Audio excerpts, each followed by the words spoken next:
Hello everyone, hello aspirants, कैसे हैं आप और कैसी चल रही है आप सबकी पढ़ाई।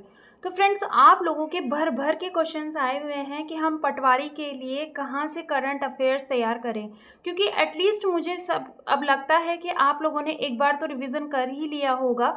जिसने अगर पढ़ाई लेट स्टार्ट की है उसकी बात कर रही हूँ, जिसने पहले से स्टार्ट कर रखी हो उसकी तो 2-3 बार रिवीजन हो चुका होगा।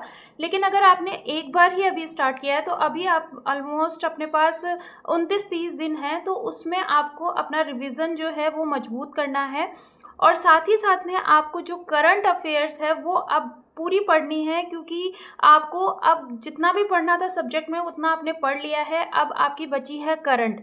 तो करंट आपको सबसे पहले तो कहाँ से पढ़नी है और कितनी पढ़नी है, उसके लिए आज ये वीडियो है। तो देखिए, अगर आप ऑफलाइन सोर्स लेते हैं करंट के लिए तो मूमल बेस्ट है। और सबसे बड़ी बात कि आप ये कहाँ से कहाँ तक पढ़ेंगे, तो देखिए ये आप पढ़ेंगे 2024, यानी मिनिमम आपको 7 मंथ लास्ट की पढ़नी है। तो अगर हम अक्टूबर, नवंबर, दिसंबर, जनवरी, फरवरी, मार्च, अप्रैल तक की बात करें तो आपको अक्टूबर से अप्रैल तक की पूरी करंट पढ़नी है और मोर फोकस करना है आपको ज़्यादा जनवरी, फरवरी, मार्च और अप्रैल पे, क्योंकि most of the question in 4 महीनों में से ही पूछे जाएंगे। और पिछले 7 महीने की करंट आपको तैयार करनी है। और साथ ही साथ आपको, अगर आप ऑफलाइन पढ़ रहे हैं तो आपको मूमल से पढ़ना है।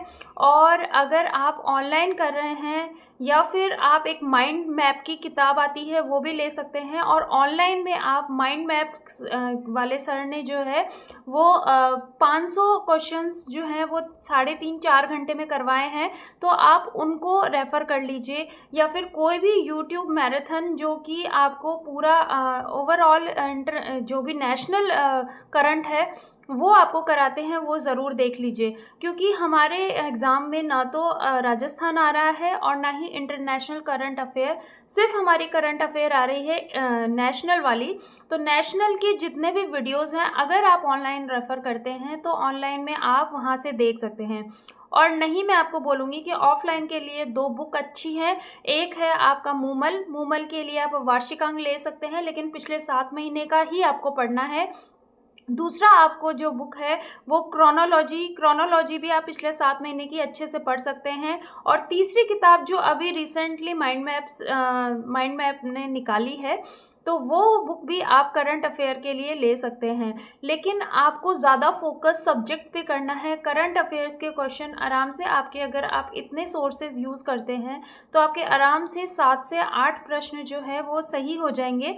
लेकिन आपको फोकस जो है वो अदर सब्जेक्ट्स पे करना है। बाकी हमारे जो 15 ऑलमोस्ट 13-14 सब्जेक्ट्स हैं, तो उन 13-14 सब्जेक्ट्स पे आप अभी 1 महीने में फोकस कीजिए, अच्छे से रिवीजन कीजिए। और आप लोग पूछ रहे थे कि मेरा सिलेबस कितना हो गया है, तो देखिए मैंने थोड़ी लेट पढ़ाई स्टार्ट की थी, क्योंकि सीईटी में भी मैंने जो सेकेंड ग्रेड का पढ़ा था उस बेसिस पे मैं सीईटी एग्ज़ाम दे के आई थी। और अभी जो मैंने पटवारी की तैयारी स्टार्ट की है उसमें मेरा एक बार सिलेबस हुआ है, रिवीजन मैंने अभी स्टार्ट किया है। और मैंने आपको बताया था कि मैंने मंथ वाइज जो है वीक वाइज जो है अपने पोर्शन को सेपरेट किया है। First week, second week, third week, fourth week. तो फर्स्ट वीक में मैं अपना फास्ट रिवीजन कर रही हूँ अभी, फिर सेकंड वीक में मैं एक और रिवीजन करूँगी, उसके बाद में जो मॉक टेस्ट है वो दूँगी, थर्ड वीक में मैं टेस्ट दूँगी और फोर्थ वीक में मैं फुल लेंथ टेस्ट दूँगी और शॉर्ट नोट्स रिवाइज करूँगी। इतना मैं करने वाली हूँ। और करंट अफेयर मैं कहाँ से पढ़ रही हूँ, तो करंट अफेयर में मैंने आपको बताया था मैंने क्रोनोलॉजी से पढ़ी है। और क्रोनोलॉजी के साथ साथ जो माइंड मैप के जो एमसीक्यूज़ करवाए हैं सर ने वो मैं देखने वाली हूँ। तो ये है मेरी स्ट्रेटेजी करंट के लिए। अगर आप लोगों की और भी कोई क्यूरीज हैं तो कमेंट के थ्रू ज़रूर बताइएगा। और चैनल को सपोर्ट और शेयर करना बिल्कुल मत भूलिएगा।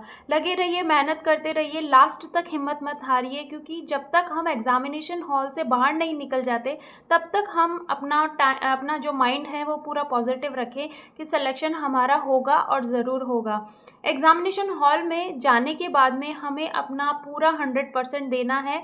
हमने जो भी पढ़ाई की है वो हमें एग्जामिनेशन हॉल में दिखानी है। उसके बाद जो भी होगा वो सब ऊपर वाले की इच्छा है और समय अनुसार जो मिलना होगा वो ज़रूर मिलेगा। तो पॉजिटिव रहिए। Have a nice day. Thank you.